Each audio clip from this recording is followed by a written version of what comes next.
This is the Long War. I'm Rob Baer, and joining me once again are my partners in crime, Kenny Boucher and Wyatt Turk. What's up, guys? Yo, dog, good to be here. Yeah, what's up? So, I think we need to address the elephant in the room. We were demonetized last week because of our uh, 8 foot tall human sausage But then you That say sounds they like some segment. then they communist bullshit to me. then they repeal it. They did eventually, but but by that time, everybody already listened to the podcast.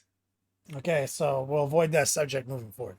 No more talking about Hot dogs. man-sized sausages. I was very Yeah, I thought confused. this was America. We can't just say whatever we want with no repercussions whatsoever. I don't Free- know. yeah, I fuck. was really Pretty sure that's what confused. the First Amendment is, Rob. Yeah, I can it say literally- whatever I want with no Yeah, consequences. period. Yeah, 100%. The founding fathers put that in black and white. I've never read it, but I'm certain it says that.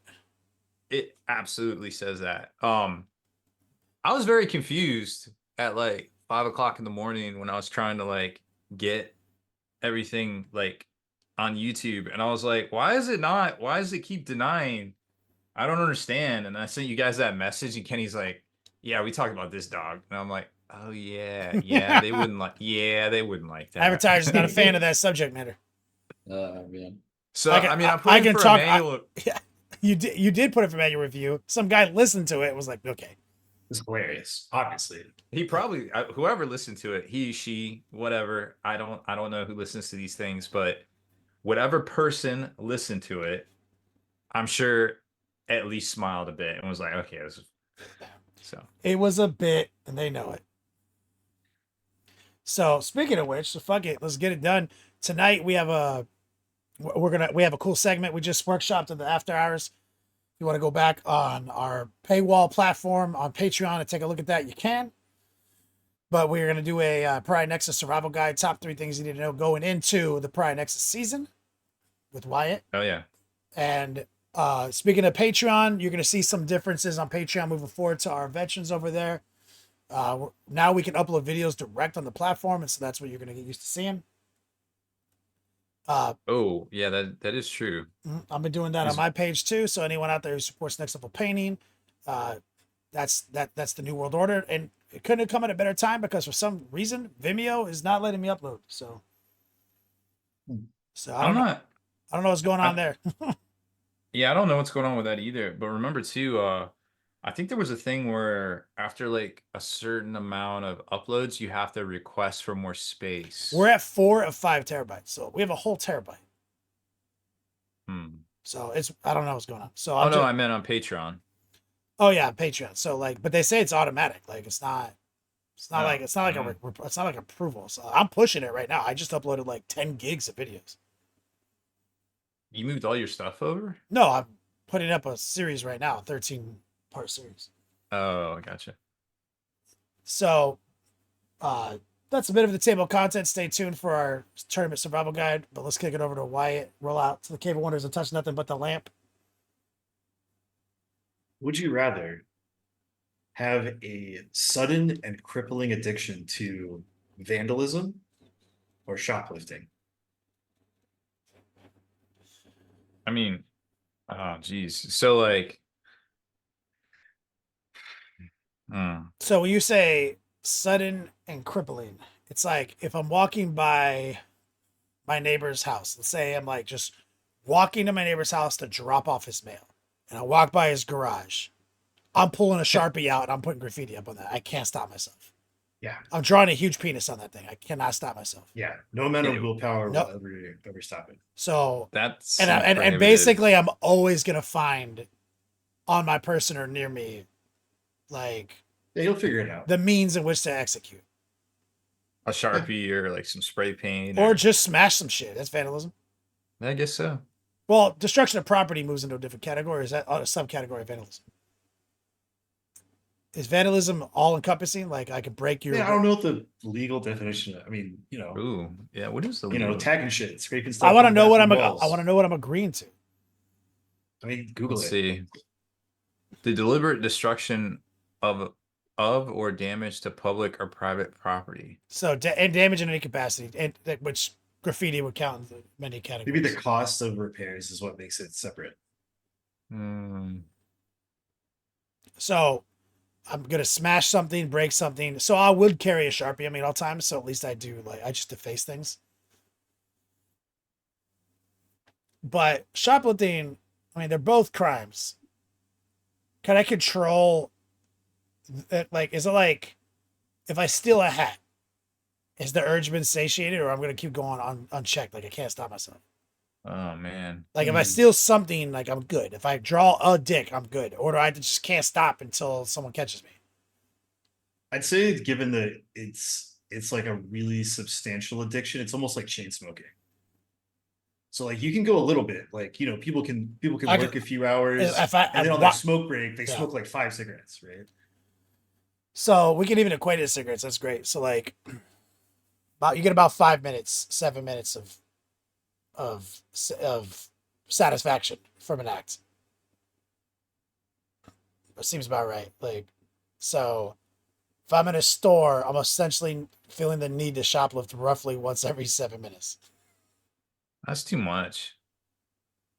Crippling and sudden, as White said. This guy got sentenced for tampering and vandalism in Michigan because he diverted the flow of a river. Did you hear about the guy who was taping fish to the ATM machines? Who's the one who showed me that? Were you the one who showed me that? I showed you that. Oh my god, that dude's a legend. Why would you tape fish? Because it's fucking hilarious. And they put cigarettes in their mouth, right? Yeah. He would duct tape a fish to the screen of an ATM with a cigarette in its mouth. Like fully duct tape it. Like, and it's like these are fish that he, from like the grocery store. You know what I mean? Yeah. Like not like a fish fillet, but like a fully intact fish. With a cigarette in it. Full like duct tape, 100 strands of duct tape to the fucking ATM screen. He's like some nobody on Instagram. Like he's not like famous. Yeah, he didn't even get in that much trouble when they figured it out. Dude's a genius. I would model my entire vandalism career after that man. I mean, it's good to have a theme, I guess. But I don't get it. My theme is gonna be. What if you only did it with like Billy Big Mouth Bass toys? Yeah, that's what I think. I feel like the real thing is like the public health concern of like a rotting fish. But what if it was just like a rubber fish every time? So it like literally can't hurt anybody. Yeah. No, I'm 100%. I'm going vandalism, and it's gonna be dicks and fish. Those are my two things. What if you are we gonna get demonetized for talking about dicks so much? Jeez, I don't even know anymore. I always talk about dicks this much. What if you drew? What if your thing was dicks, but like instead of 2 big balls, it was like misshaped, like one was bigger than the other. That's how that's how I always draw dicks. Why? You know the wet bandits, like that's how they call it, the wet bandits. That's how you would be known. You'd be like, I don't know, like lopsided ball man. Yeah, there you go. Come back to me. I can do better. I draw penises in a lot of different ways, but there is absolutely an identifiable style to my dick art that would get me in trouble one day. But also the obsession with duct taping fish to things with cigarettes in their mouth would probably get me caught. That would definitely get you noticed, I think. Oh, no. ATMs have cameras. Yeah. Oh, that too, yeah. Well, I'm not going to go to the ATM machine. I have a degree of control over where I do the vandalism. That's true. You know what I'm saying? So I'm not trying to get caught. I mean, technically pooping in the top of a toilet's vandalism. Oh. Say less. I know, right? I was like, let me just get up on top of that toilet. I'm gonna do a lot of vandalism at the fucking Long John Silver's. A lot of it. I gotta go to the bathroom. I can get my fish there, and I can double deck their shit, upper deck their shit. It's like a 3-fer, bro. And draw a dick on the fucking bathroom wall. Yeah, dude. But only in Buc-ee's. Yep. So vandalism for me. Yeah, I'm kind of thinking the same thing. Hell yeah, I'm proud of you. What? You didn't think I had it in me? Are you just trying to avoid theft, or do you? I mean, Or do I you feel like I gotta be honest with you. I feel like theft is less frowned upon these days because nobody wants their shit destroyed to where you gotta like fix it. and shoplifting means you can target like big faceless corporations. Yeah, I mean they just Mhm. roll into places nowadays and just like whole squads of people and just It's the safer bet, like no doubt, yeah, for sure. But it's not but as fun. it's not as fun. Well said. I'm proud of you. I knew it. See, I knew it. All right. Well, good one, Rob. What happened this week? uh, we got a new edition of Warhammer. We'll That's talk about that later. 40k 11th edition Pariah Nexus. Fake Let's go. news. 10.25. News. 10.5. Do your homework. Y'all got to go buy some printers, print out some Do your stuff. own research, Rob. It's fake news. Oh, you're right. A lot of people don't own printers anymore. Can you believe that? Yeah. White doesn't own one. Oh, I actually guess- do now. Oh, there you go. Only for the sole reason that I had to get fucking documents notarized. Otherwise, I would not ever need a printer for anything. Fair. It's true. Which is also an archaic and stupid fucking thing that we have to keep doing. Technically, you need a printer because every gym requires you to write them a letter I know. in order to cancel. Weird. Yo, canceling LA Fitness was a thing. It was like Yep. it was the greatest success story of my life. That's how they get you. Little did they know there's a thing called Chat GPT. They'll just write you a letter. Anyways, yeah, so we got a new edition of 40k. That came out. Let's talk about Games Workshop, just for funsies. So Skaven Tide obviously went on pre-order on what technically isn't even on pre-order, but stores are required to lock in their numbers and get their pre-orders in. It will be on pre-order this Saturday, so if you're interested in Skaven Tide, you know, I guess get it from wherever. Everybody will have it. There will be no shortage of Skaven Tide. That is for sure. So we talked a little bit last week about the Pariah Nexus and some of the sister stuff and some of the Gene Stealer cult stuff going out late, allegedly because Games Workshop forgot they were going to be closed for Juneteenth on Wednesday, and as soon as they realized that stuff hadn't shipped out, they promised stores they were going to next day it. The problem with next daying things, as many people might know, if you next day stuff with UPS, you have to specify Saturday delivery. Otherwise, it's going to come on Monday.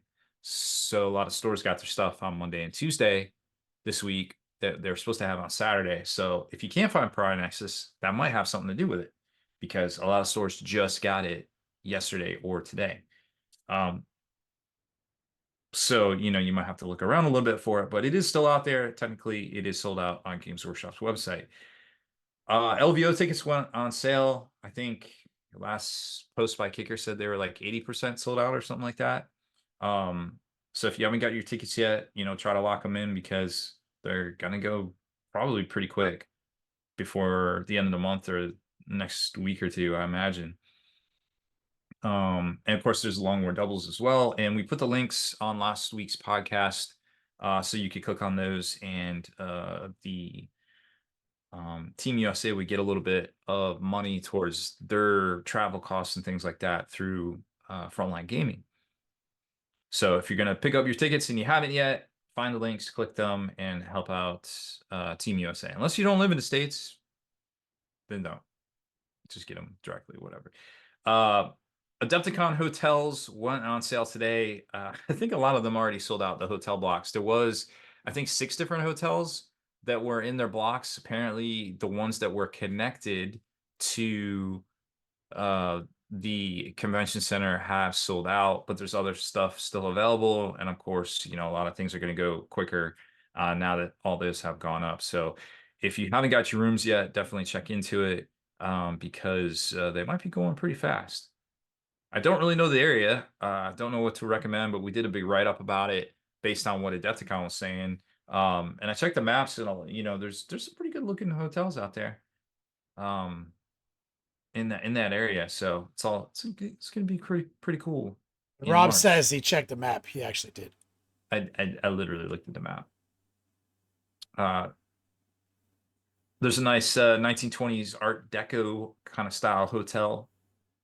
That I think that was the biggest one, their preferred hotel that looked really neat. I was like, huh, I wonder if that's got a subway on the bottom of it. Um, but that one looked pretty cool. Um, I wanted to talk money real quick. Now, last week we did the whole spreadsheet thing, and I was like, hey, Games Workshop, they probably missed out on the last quarter, like $22 million that they Mhm. could have put, in their pockets and things like that. And they put out the numbers and they're like, hey, we made this much, and obviously they could have made more if they had actually produced things. Now, we know they have a new factory. They've applied for permits for a new factory. That will get voted on in September, but it looks like it has leaked that the completion date, if approved, could be winter of 2026. So it looks like they're pretty keen on getting it open as quick as they can, to ramp things up, ramp production up, and get things out the door. So that's kind of cool to see that, if it's approved at the end of 2024, in theory, it will only be a year and a half till it's up and operational. That seems pretty quick, but I'm here for it for sure. So, Cup, what's that? I mean, that's solid. That's definitely faster than I thought would have been possible. Yeah, I also did not think it would be something like that, but it's definitely good to hear. A couple of things to be aware of. I don't think we touched on it yet. We will not be here next week because it is it's the day before the 4th of July, but obviously everybody's going to be doing holiday stuff, at least here in the States, I imagine. Speaking of which, two big announcements that Games Workshop hasn't made yet this month. Usually about this time, they announce the new free mini of the month for the following month in the $100 coin, Citadel coin. They haven't done that yet, so look for that either tomorrow or probably Friday.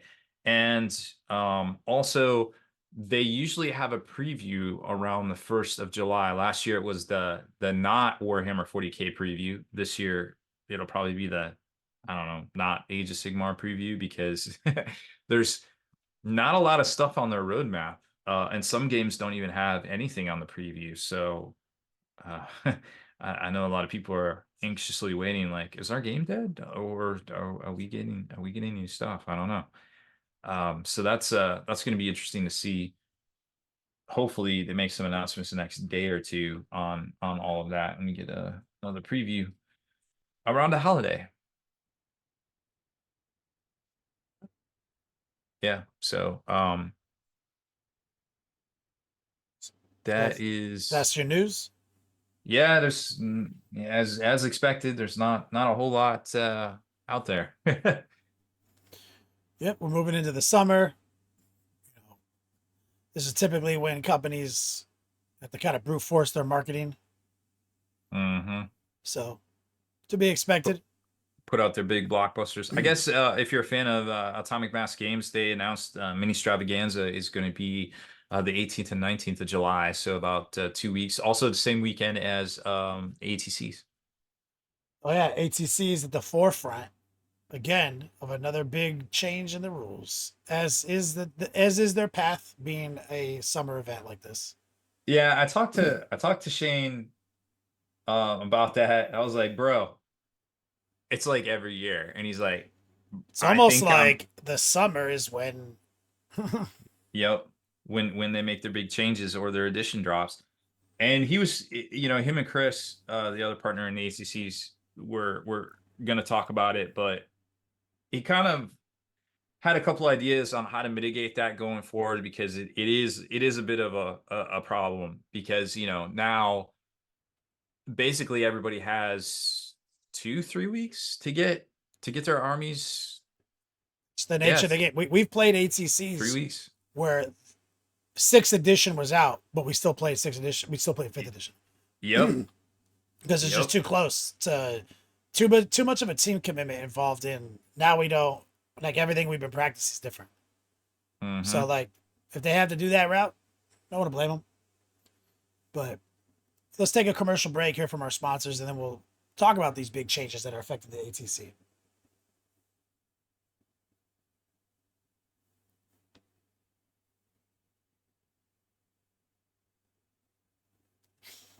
And we're back. So first off, Wyatt, I heard you were at a major recently and won best painted and placed top 10. I don't think what's the major? Is the major over 100? No, 50. Oh, then yeah, I guess technically it was a major. Yeah. Yeah. So we had the San Diego GT, the first big tournament from the new Green Banner events down here locally. It was at a microbrewery called Booze Brothers. Type. It was a lot I of like fun. it. Yeah, so the head brewer there is super cool dude, and it was a lot of fun. And yeah, like a ton of XPZ was there, and a ton of I think the other big team is like Riverside Ripper Swarms, I want to say. Hmm. And then some other teams. So it was kind of like a little San Diego Shark Tank of talent. Um, and I ended up getting ninth place and won best painted. Congratulations, Renaissance man. I I did expect not that. win Renaissance Man. That was different. That was a different prize. Well, you're on track. The combination, like having dope painting and performance at the tabletop. Yeah, I I mean, think these that's days Renaissance Man is like you kind of have to be like almost podium position Mm-hmm. or like still one of the top positions, maybe Yeah, undefeated. I can't remember. yeah, because they weighed it together. It's best overall. It's like the old days. You know what I mean? Like Yeah, it's yeah. so, but still, that's the hobby track. You play hard and you hobby hard. I love that. Congratulations on your San Diego adventure, and it seems like you're settling in, getting your games in. Everything looks good, man. I'm happy to hear it. Yeah, it's been great so far. I've been loving it. Met a handful of people at the tournament that were like, it's great to have you out. Listen to the podcast all the time. Like that was super fun. Like it was a skosh hot. It was a little warm. I feel like that's But any place you get a bunch of dudes. I think it was that the fans could not keep up with like that many people tightly placed. So we ended up getting some like some additional fans brought in, and that kind of Mm. helped. And just for the record, you played your Ultramarines. So well, yes and no. So I decided that moving forward, all future Space Marine related stuff is going to be painted as Ultramarines. Um, but if I want to play like Space Wolves, I'll just buy Wolfen and those characters and paint them in Ultramarines colors, like that kind of thing. So I was playing Salamanders with Volcanistan and Ajax Agatone, uh, just shifting the Firestorm list to Salamander style rather than Ultramarines character. To a lesser extent, the points, because you need to know that. And the balanced data slate is like army rule changes, and then also a couple of big core rule shakeups. So you'll definitely want to read that. And then you'll want to look at the core rule updates, because there's a lot of like little clarifications to things, some slight changes. Like we're going to talk about how they changed vehicle movement and some things like that. And then you'll probably want to read the Pariah Nexus. Is it Pariah Nexus or just Pariah? Pariah Nexus Yeah, Tournament Pariah. Companion. That you'll want to read that. Yep. So three categories we identified. This is the broadest category, right? So we're going to try to give you some information that you can just walk away from this podcast and feel good. But this is something Rob was talking about earlier. Rob, how many pages are in the rules explanation section right now? 33. 33. How many rules are in the core? How many pages in the core rulebook? I To want to play. say it's 24 or 25. So this is the part we can't do this homework for you. So the stack of changes is now thicker. Is that accurate, Rob? Than the actual Oh yeah. base. So that's the nature of a living game state, right? With seasonal play, updates, things like that. Mm-hmm. So there are things that are going to be very specific to you and your faction going into this next tournament you're about to go to. So we can't tell you like, with this limited amount of time you have between this moment and that tournament. I'm not saying like read every goddamn page. You might not be able to, but at least focus on the stuff like how do I play this army? How was I playing this army yesterday? Can I still do that? Like the and let it spiral from there. Like search, like let it spiral from there. Yeah, like a lot of the stuff in the core rules updates is like very small. Some of it's pretty big, some of it's very small and may not ever even come up in a game that you play.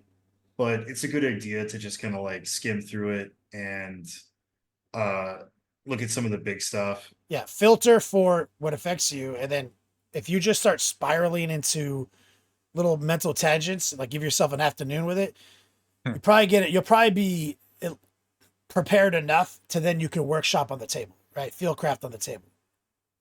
Yeah, like a lot of these changes are like stuff that they're like clarifying a firing deck rule for some like super rare rules instance, right? So that's something you can just be like, whatever. You like, don't need to know that. Yeah, if it comes up, it comes up. If like I'm not gonna memorize that as a big thing, but like the vehicle movement changes, that's really big. So talk on that, right? Because that's a big category, right? That you have one of our big three. So there's a couple of things. First off, when moving stuff, we have been expected to turn or pivot our models to get around stuff. You can't just like curve the model and get free movement, right? But there's never been a diagram or actual rule discussing like, well, what degree of movement equals how much movement inches and like that kind of thing. So they have instituted a new thing, which is pivot, and you have a pivot value, and say you have your tank.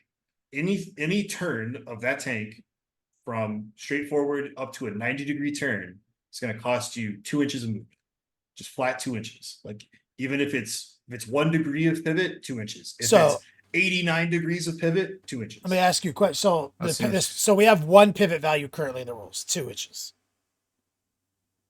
Right? Like, yes. So we've introduced the concept of pivot value, and that number is 2. Right? Some things have 0. And some things have 0. So we know that moving to the future, there could be other values in between 0 and 2 or more. Who knows? But this is interesting. So let me do my thing where I anecdotally discuss the history of previous editions. We played this game competitively since 3rd edition, and the concept of pivoting a vehicle has been a part of competitive play since the beginning. And so we played this game in editions, Rob, right, where we could freely cheat inches by having shit this way. It pivots on the center.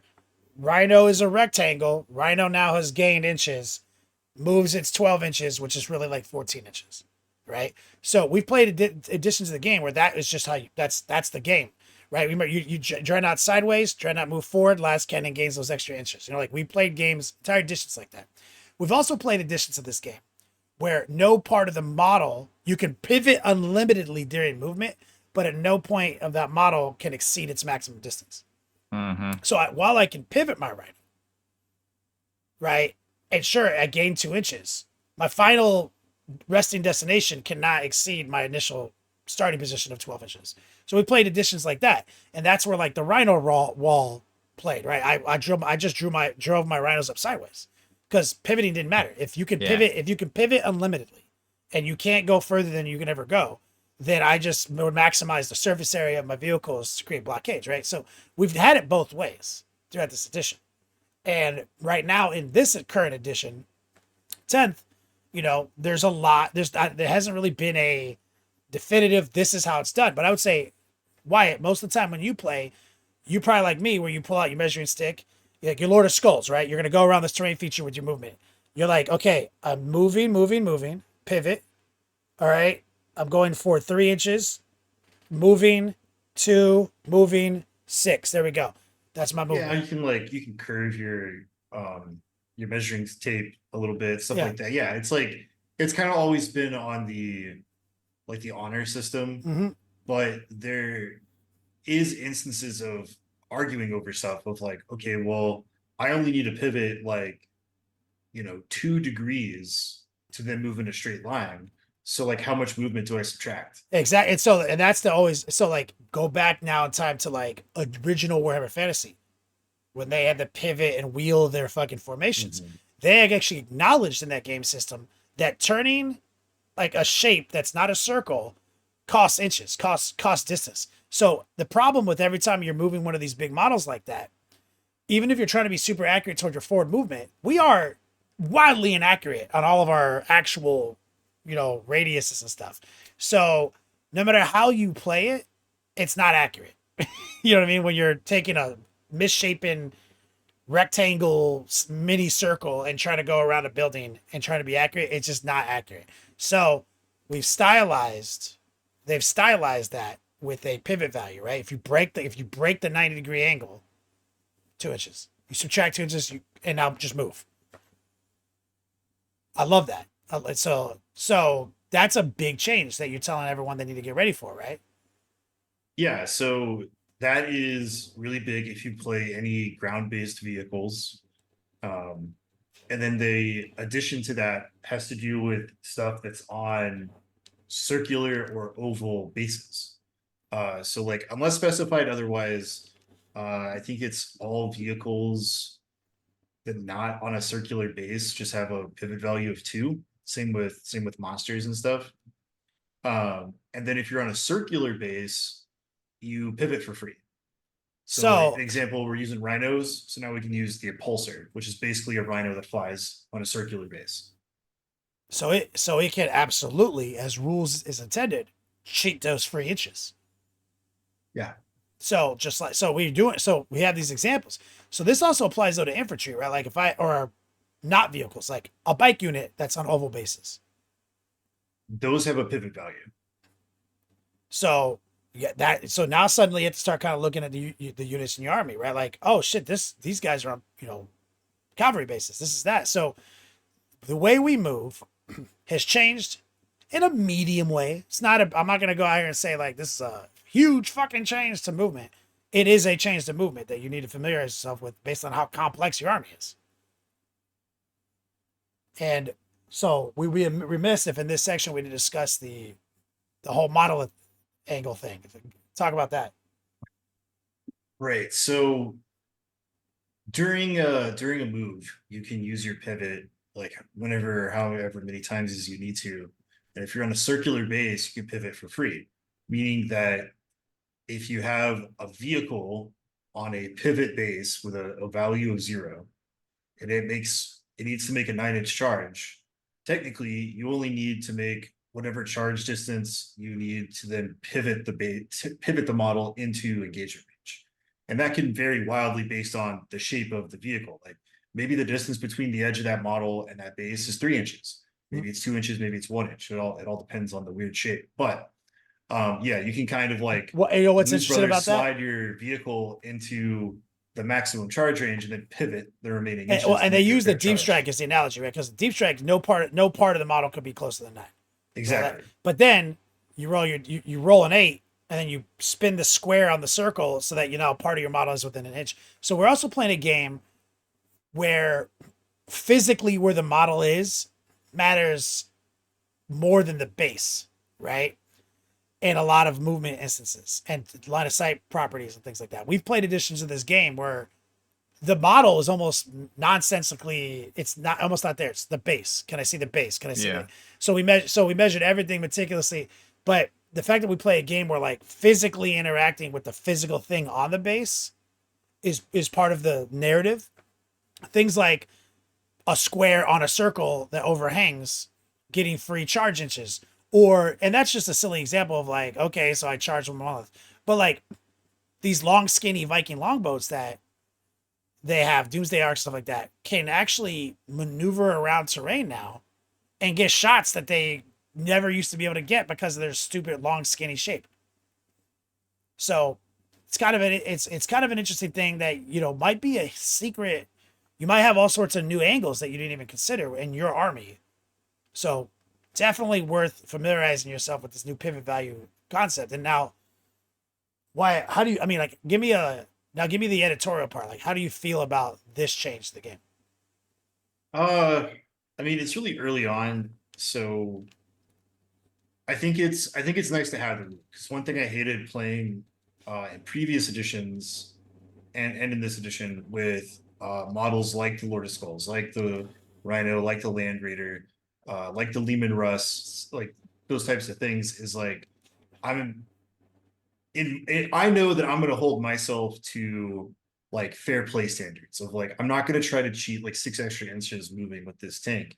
But there's instances where people are like, well, you need to subtract like this many inches to get around there. I'm like, where are you pulling that number out of? Like you're pulling it out of your ass, because there is no rule. Like I just can't go farther than the farthest point using my move value. So what is 15 degrees an inch? Is it a centimeter? Is it a half an inch? It's 2 inches. Like, what about a 45-degree turn or a 60-degree turn? Like, so having that thing of like, I can go from straight on up to a 90-degree turn, it just cost me 2 inches, is so much easier, because like you don't have to think about it as much, and you're never going to have those instances again. It's the same thing as like scatter dice and shit like that. It's like, well, I think the arrow is pointing this way, and then you're like, well, no, actually, it's pointing this way, because both Mm-hmm. people are trying to advocate for their own best outcome, and that creates an argument. And I don't like it when a rule or lack thereof causes that in the game. I think it's tight because some vehicles have definitely been kind of fucked over by certain uh, terrain layouts, and the lack of flexibility of being able to move the terrain around to allow for movement. So one of the additional parts of the new vehicle movement rules and monster vehicle movement rules is if your base can pass through a gap, but your model cannot, the model can still move through that gap. Now that's still gonna hurt things that are really big, like a Baneblade or the Lord of Skulls, or like your Yeah, Robo but Gorn tank that are just big old chunk and rectangles on the ground. But the example they use in the new rules is like an Angron or a Bloodthirster, where like now, because Angron's base can move through that gap, Angron can move through that gap. What do you feel about that? This movement change, Rob? I mean it. I was kind of playing out that way the whole time. Like, why?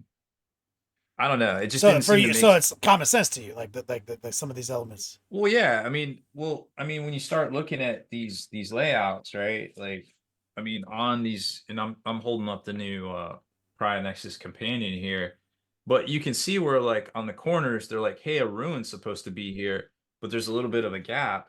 I mean, when you're playing with things like armatures and stuff, armatures on a big honking base, you know, some of these layouts, like it's really tight where this thing could fit through, but they don't necessarily the ruins don't necessarily go to the edge, so you can still kind of walk through it. So that just kind of made sense to me. I was like, oh, I guess I didn't realize that that was a So little bit of I a like thing. that, like a common sense implementation. So let me backpedal for 1 second. So pivoting and, and requiring and losing inches of movement means we have a defined front and back of our vehicles, right? No, It's from the center point. Well, can I not just move sideways? What stopped me from doing that? nothing. So why Uh-uh. why so like if my Lord of Skulls is facing straight on at you, but I want to go to the right where this objective is, can I Just go to just right. move it to the right? It's full inches. I don't need to Yeah, go. that's I don't need to go chink chink chink chink chink chink chink chink chink chink drive over losing 2 inches, right? Like I could just shuffle it to the right, still aiming forward, right? yeah, it's been that way though. Yeah, that's what I'm saying. Is like that's how I always move them. So like so that's one thing I'm curious about is like Yeah, there's no a lot of front, times when side, or you rear yeah a lot of times facings. when you move a vehicle you don't have to you don't have to change its facing at all. No.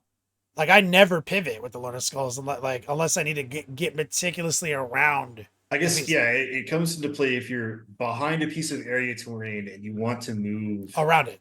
around it. Well, yeah, I think in a lot of cases these examples are because you're trying to move not laterally, but like I guess vertically, but that doesn't make sense. You're trying to gain distance in order to get to objectives. Yeah, forward movement. But Right. I'm struggling to even conceptualize a time when my Lord of Scrolls is behind a ruin, and I just need to go right 3 inches, and then I can go forward 5, or I pivot and I can only go 6. Like, why? Like, so is there what's stopping me from just? Because you might be able to get more forward movement by pivoting than by having to, because you're eating up inches of your movement value by sliding to the side. Yeah, when that movement could, instead of being 4 or I 5 say inches, so because you got in to that clear your girth. so in that arc. But you said I don't pay the pivot tax until I've crested 90 degrees. So I'm not going forward anymore. No, I'm going as soon as you pivot, that's your 2 inches. Yeah, But if you're it's anywhere between a 0 degree and 90 degree turn. Right. Yeah. anywhere. like- Okay, I see. So it's the whole angle is forward momentum. Okay. So going laterally might cost you 4, but if you pivot, you almost get your front end to where your side would be, and that only costs you 2, which I think is pretty solid for in the case of rectangles. So that's actually interesting. So like in a lot of situations, like you have to really plan like something like a Lord of Skulls. You really do have to put it into place that gives you your first movement is a straight line. Yeah, and it's like you might want to put it behind the terrain like diagonally rather than like straight on or sideways. You need a plan for how you're gonna move. Because I know the Lord of Skulls is right about 6 inches wide. So if it's facing the terrain and you need to move out and around it, you're going to eat 6 inches just sliding sideways. But then again, I'm to be able to travel forward. But then again, I'm asking about facing, because why? If my Lord of Skulls is facing straight, and I want to move diagonally to the right, I'm like, that's my front. I'm moving straight 8 inches. Like, so But where's the depth? That doesn't matter. What So the front is or what the side is. As long as you can go in a straight line without the second you have to move it at all to get, so it's really just features in your way. Things that you can't go straight through are the only time that this comes into play. Yeah, I mean, like if you were to try to maybe like curve your measuring tape to figure out like if I have to swing the ass end of my Lord of Skulls like all the way around in this arc to be able to clear this wall and then continue forward, you might realistically lose like 6 inches. Yeah. Mm-hmm. Whereas now it's just a flat 2. So you say, my vehicle's here, I'm going there. If it's a straight line, you're fine. Yeah. Okay. Thanks for the clarification. So as long as you never have to pivot, you don't have to pay a pivot cost. Got it. No, I was just getting stuck in my head because I'm thinking like vehicle faces is the front, this is the side. So am I being required to drive my vehicle like front ways the whole time I'm playing the game now? No. Like, Not really. If there was no terrain, you could move omnidirectionally without ever having to pivot. Got it. Thank you. So vehicle movement clarification. I appreciate that. That's something that we need to be, caught up on moving into Pariah Nexus tournament play this weekend. Now, what's our other big one? The balanced data slate. Well, stratagems, I think, is what we were moving to. Yeah, so one of the big things in the balanced data slate is a change to how stratagems work. And there's 5 things to it. So the first part is 2 separate things, and it has to do with modifying a stratagem's cost. So many factions in the game have characters or other things that allow them to reduce the cost of stratagems, sometimes even playing them for free. Now, any ability that reduces a stratagem's cost reduces it by 1. It does not change it to 0, it just reduces it by 1. So in many instances, it'll take it from 1 to 0. But in others, it'll take it from 2 to 1 rather than it being free. And they took away the battle tactic only restriction to those rules. So now I guess we're kind of going back to how it was at the start, where like you could just do that ability on any of your stratagems. But you just can't change it to 0. It's just reducing by 1. And then the other half of it is things that increase CP costs, like your Calidus Assassin. It is now an aura around that model of 12 inches. So any model or unit that has the ability to increase a cost of a CP the target of the played stratagem must be within 12 inches of that enemy unit for them to do that thing. Not just like, board wide whenever I want to, just for having this in my army. Hiding in your backfield. That's a good balance because yeah, it's annoying to have like someone to throttle my resource without any effort, like without any. The game's about moving models, and so that's obnoxious to me. Yeah. So the third one has to do with stratagems that can be used more than once a phase or turn. So the change to that is if a stratagem says it can only be used once per phase or once per turn or once per battle, you cannot have an ability that supersedes that unless the ability specifically calls out a stratagem. Mm-hmm.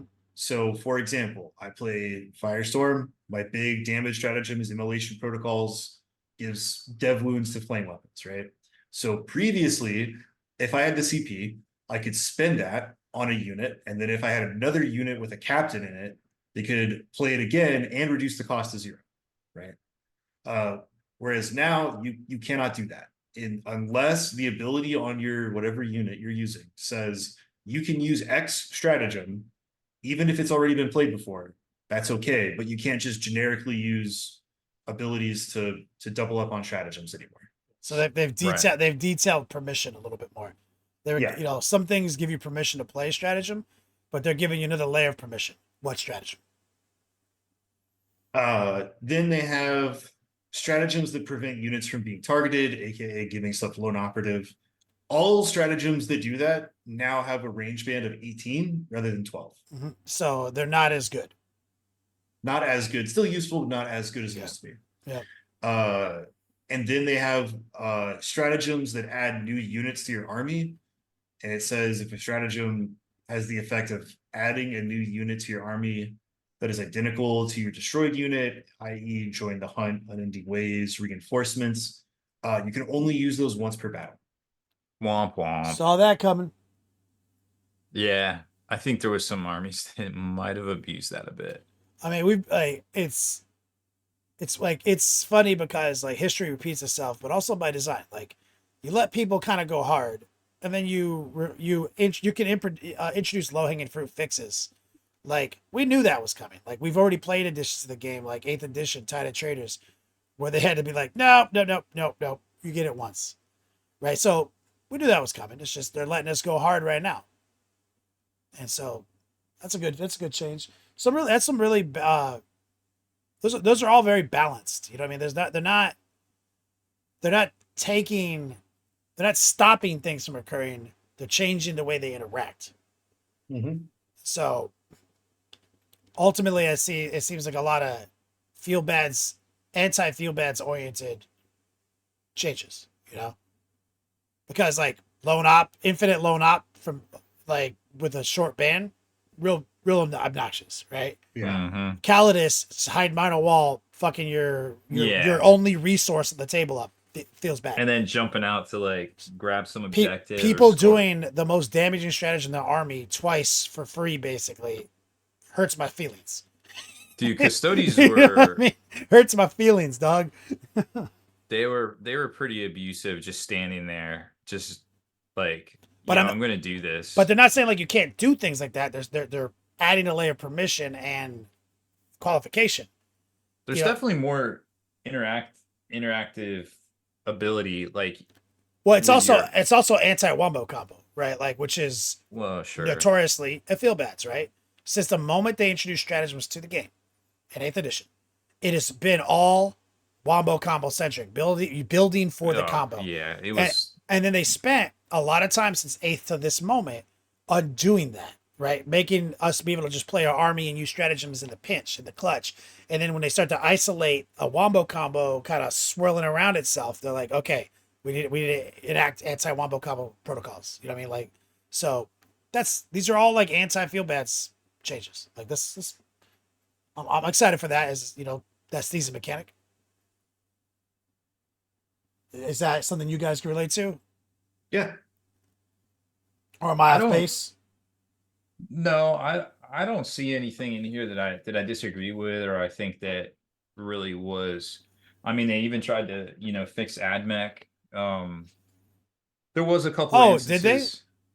Yeah, I mean, they adjusted some weapon profiles and some um obviously they did points again too.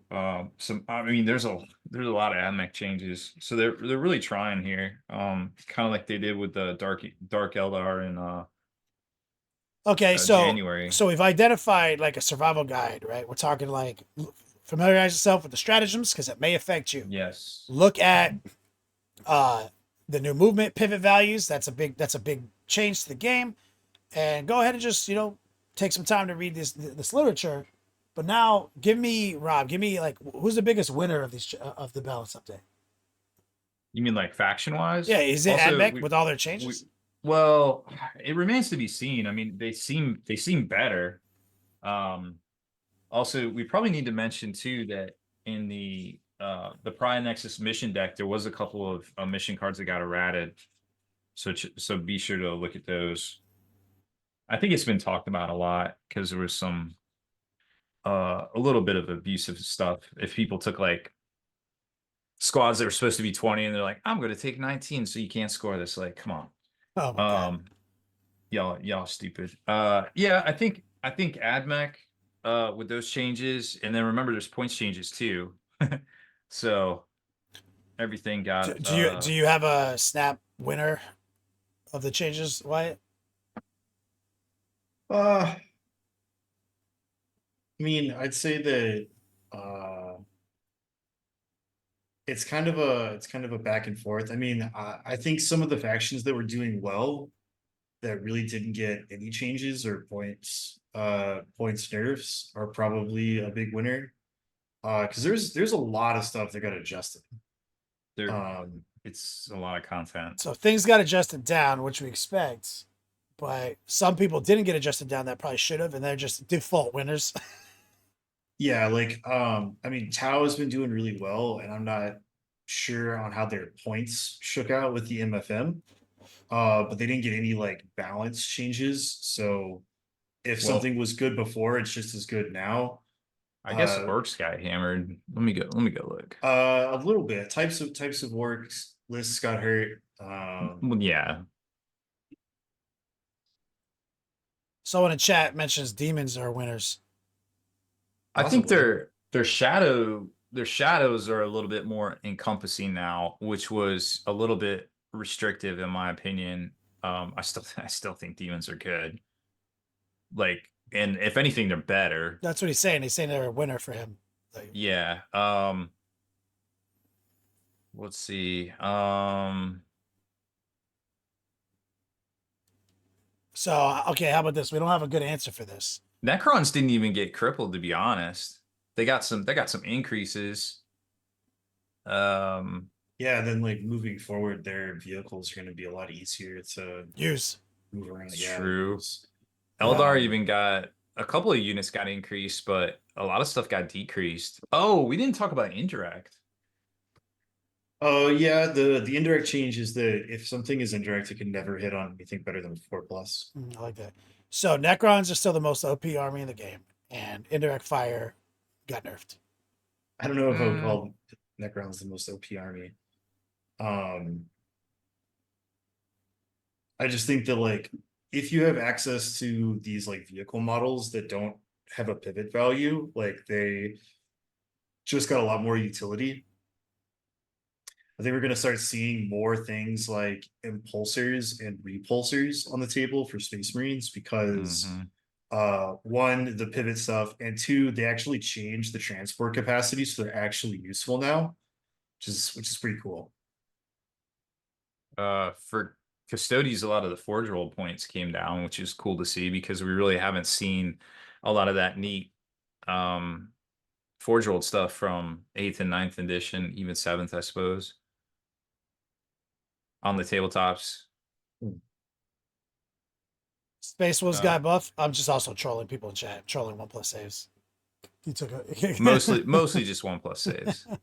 So okay, we don't have a good because we don't have enough data for winners and losers. How about I this? mean, Do you feel that it's your armies that you play, Rob, are they winners or are they losers? I I feel like they're winners, but I don't. I feel like everybody's just kind of a winner in general. Oh, how about you, Wyatt? You feel like your Space Marine configuration is a winner or a loser? If we're talking purely balanced data slate, it's kind of a mixed bag. I was not expecting the change to Space Marine captains like at all. That's a big nerf for you. Yes. Big DPS vehicle nerf. vehicle movement is an improvement for sure. Impulsors being 7 capacity and repulsors being 14 capacity now is actually like pretty cool. Okay. But adding in Pariah Nexus on top of that, Firestorm took a pretty big utility hit just across the board, which I'm not a huge fan of. So your DPS got neutered, but it almost seems like your utility went up. Explain what you mean by utility hit. So not being able to double up on stratagems, not being able to cast immolation protocols for free means that it's always going to cost 1, which really hurts the CP economy of salamanders. And then in Pariah Nexus, you can no longer advance and do actions. Yeah. And so like the issue with that style is like the whole army was given assault weapons. That's the whole thing, yeah. So that you could advance and shoot and then like advance and do actions. Yeah, and, I would typically I would put it in the loser side based on this information. Like yeah, and so like I've talked to some other guys that have been running Space Marines and Firestorm and other factions about the loss of advance and do actions. So like if you already have an army that's traditionally pretty fast, it doesn't really bother you at all because you never needed to advance in the first place. correct. But if you're running like an army that's traditionally slower, like non-jump pack unit space. Yeah, your list is mid. It's like definitely mid in the movement game. And so yeah, advancing is kind of what the linchpin there was. right. So that makes sense. Yeah. So yeah. No, like so something worth mentioning to the chat as well. Tournament Survival Guide is OC0 units can't do actions and you can't advance and do actions. So a lot of Nurgling players out there. Sadness. And advance and charge people out there. Sadness. Pour one out for you. Pour one out for my 47 Nurgling bases. It was good while it lasted, guys. Yeah, I was like, we all knew that day was coming. Come on. It always does. Every year. Every edition. I pull the 47 Nurgling bases out. Go piss some people off at a tournament. Then put them back on the shelf. They're a gag. Well, that's a good episode. Thank you guys for putting some real ass information out there. Hopefully whoever's listening to this podcast on their way to work today feels more prepared going into Pariah Nexus here soon. Anything else, guys? Won't be here next week. We won't be here next week. So guys, enjoy your holidays. America. Stay safe. And shout out to anyone who eats hot dogs for the shape, not the taste. Nice. Man-sized hot dogs. Well, Wyatt, you want to take us out of here? Rob? So that's it for this one. Make sure to head on over to thelongwar.net for exclusive content, early access videos, and more. Become a veteran of the Long War today. Let's get some raids going. Thank you guys for watching. Shout out to Kara Quinn, 1+ Saves, Wolfsark for being in chat. You guys are active and giving me a lot of information. I read a lot of what you guys say, and then I pass it off as my own information as we record this thing. So just acknowledge that I'm forever going to take your credit. He's not lying.